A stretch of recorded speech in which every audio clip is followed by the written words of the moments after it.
My seats to the show better be this good, Dua. Hey, Vogue. In answer to 73 questions is now your opening act. I'm ready. Okay, can you first tell me what you're standing on? This is the levitator. Can you tell me the purpose of the levitator? I get up every night and I perform levitating on this while flying through the arena. Oh my god, that sounds like magic. And how many shows have you performed on your tour so far? I've done 23 shows out of 109. Almost a quarter done. And what is the first thing you do when you get to a new city? I love to find a good restaurant and a really fun dive bar.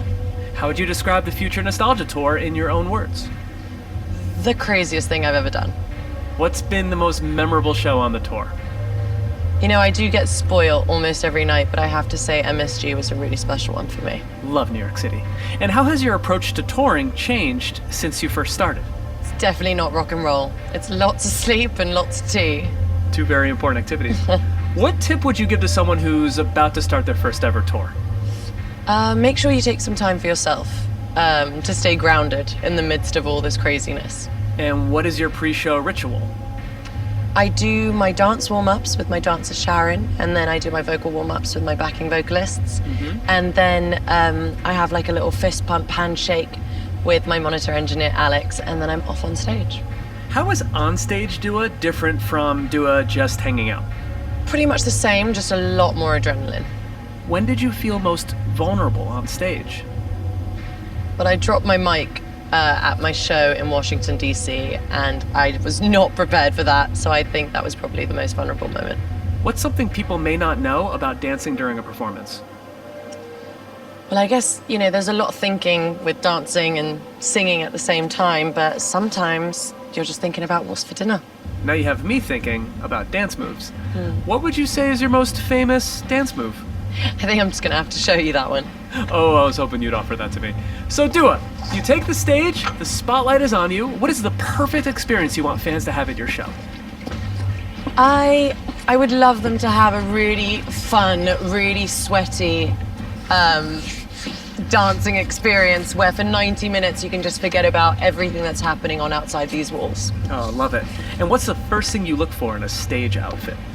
I love something that's comfortable but makes me feel really good. And you wear 4 outfits during the show. How did you go about selecting them? So my show is split up in like 4 acts, and so each outfit tells a different story, from the first one being like the dance size class to the spacesuit at the end. Very cool. Girls, can we do the dance? Because Vogue wanna see it. You ready? That's right. Yeah? All right. Okay. 5, 6, 7, 8. You happy, Vogue? Yes, Dua, you completely made my day. I'll catch up with you guys in a sec. Do you have a message for people who may have made fun of that dance? No, I think the message has been received. Got it. Now, Dua, how do you hope you inspire your fans? I really think, without sounding cliche, if I can do it, you can too. So if you're really passionate about something, then you should really just go for it. That's right. And how old were you when you realized you wanted to be a singer? I dreamt about it from when I was like 4 or 5, but really put it into action when I was 15, when I left Kosovo for London. And what was the first song you ever wrote?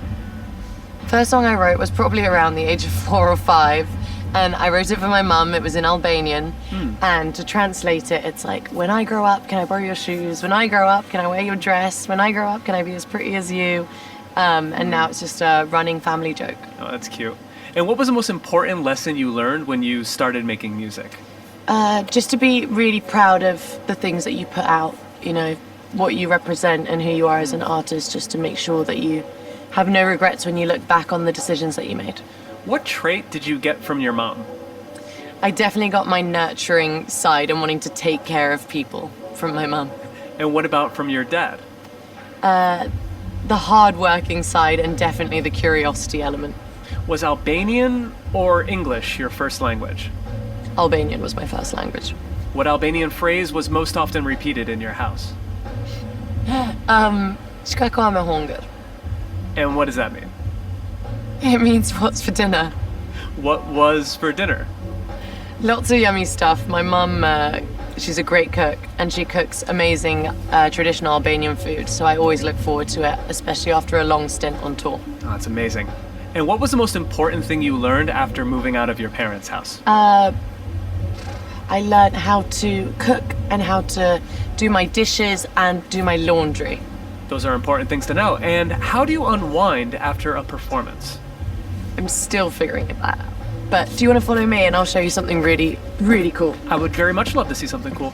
Now, Dua, what is the most important thing that travel can do for a person? I feel like it can really just broaden your perspective and your horizons. Now, I need some travel recs. Where should I get the best coffee in New York City?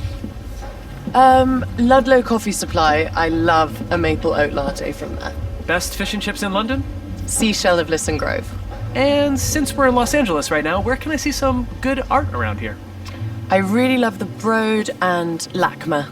I think they've got great exhibitions on. Very nice. If you want to follow me, just be careful down these stairs. Cool. And mind your head as well. I wonder where Dua is taking me right now. I'm taking you to the underworld. Oh, I'm ready. And now you're making me crawl. I can't believe how crazy this stage is. Hi, Brando. Hi, darling. This is Marlon, Brando, we like to call him. Oh, this Hey, Brando. really. And this is my trolley, and this helps me get from A to B when I'm doing quick change. So you can follow me, and I've got you a little seat for you as well. So we can do this together. Nice. So this is how you do it. All right. So Dua, where do you keep your first Grammy? My first Grammy is on the mantelpiece, on top of the fireplace. That's the perfect location. And out of all the award ceremonies that you've been to, which one would you say has the best after party? The best after party is at the Brits, because English people love to get f***ed up. Well, speaking of going out, have you ever used a dating app? I haven't, no. And what's the worst date that you've ever been on? I once went out on a date with a guy. We went to a party, and then we went to the smoking area, and he just started kissing another girl. How rude is that? All right, let's shift gears. If I give the names of people you work with, can you give me one word to describe them? Just one word. Just one word. Okay. Okay, Elton John. A maverick. Calvin Harris. A polymath. Thanks, Branko. And what about Megan the Stallion? Well, it's not really one word, but the hot girl. Now, who would you say you were most excited to collaborate with on the Future Nostalgia remix? I was really excited to collaborate with the Blessed Madonna. Just getting to work with a female producer for the first time was really special for me, and get to reimagine the album was super cool. That is cool. And what song would you play at a dinner party to get every single person on the floor dancing? Oh, The Time Is Now by Moloko. How did your songwriting approach change between your two albums? I just got more confident, and I trusted myself and my craft. And what is your favorite lyric that you've ever written? I'll sink my teeth in disbelief because you're the one that I want, which is from my song Love Again. So I love your Future Nostalgia tattoo. When did you get that? I got it before my album came out. I actually announced my album title through the tattoo. Very cool. And do you regret any of your tattoos? No, I don't regret any. Gin or vodka martini? Vodka martini, filthy. And what's one word that describes your style right now? Playful. I think that's a perfect description. All right, I'm gonna go and quickly change, and I'll be right back. Okay, Dua, I'm gonna keep firing questions at you while you're changing. We can't stop this. All right. All right.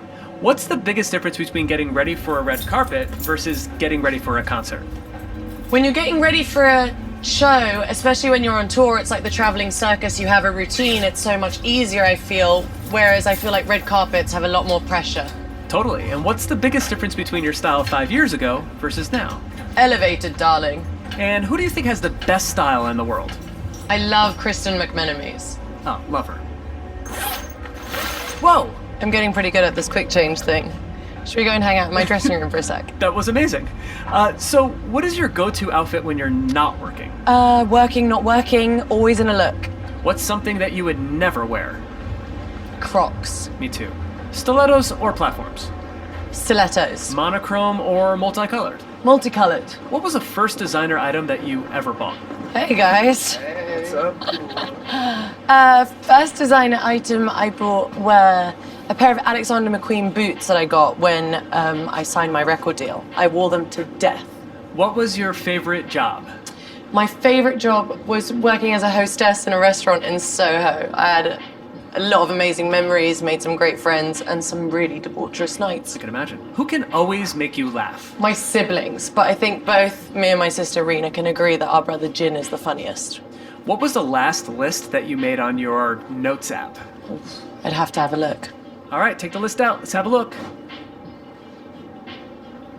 The last list I made was the numerology report that I got from an astrologist. Ooh, can I see it? Okay. Hey, John. Hey, John. So how did you get the idea for Service 95? Service 95, it really came from like my love of lists, list making, going and trying out different restaurants, different places, wanting to share that with my friends. And so I wanted to create a platform where I can do just that. I can also make activism accessible, put stories by incredible journalists that really kind of, they're the kind of stories that you wouldn't necessarily go looking for. Right. And it's an ultimate concierge service, is how I like to see it, from me to you. That's great. And how do you prepare for your podcast interviews? Takes me about 4 or 5 days to do lots of like reading and researching, watching interviews, videos, trying to get an understanding of who my guests are and what are the most interesting questions I could ask them. It's a lot of work. And what's one thing you always travel with? I always travel with my yoga mat. What's the most difficult yoga pose that you've mastered? Crow pose into headstand. I'm not sure what that means, so you'll demonstrate for me? In heels and jeans, I can try. That's great. And I'm gonna be over here and not get in the way of this at all, so.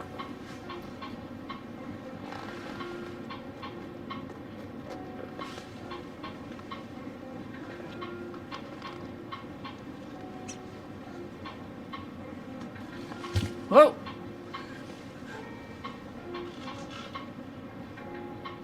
And she nails it! 10 out of 10 execution from Dua Lipa. That was amazing, and thank you for showing me that. Of course, anytime. Okay, so one thing I love about you is that you've never shied away from sharing your beliefs. Why is that so important to you? I feel very lucky to have this platform, and so I feel like I need to use it for something that's way bigger than me. Makes sense. And what's a cause that's on your mind right now? I'm actually currently working with the activist Nadia Murad and trying to find out ways on how we can help the Yazidi community. Who inspires you politically? King Bernie. Is there anything that you'd like to set the record straight on? A lot of people ask me if Dua Lipa is my real name, and it is. Noted. And do you have any newer rules that you would like to add to the new rules that you had before? Yes.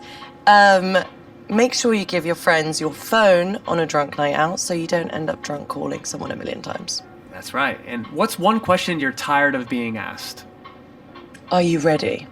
And last question, question number 73. For everyone watching at home, what is the definitive answer to the question, are you ready? Always. And I'm ready for your performance. Excited to see you on stage.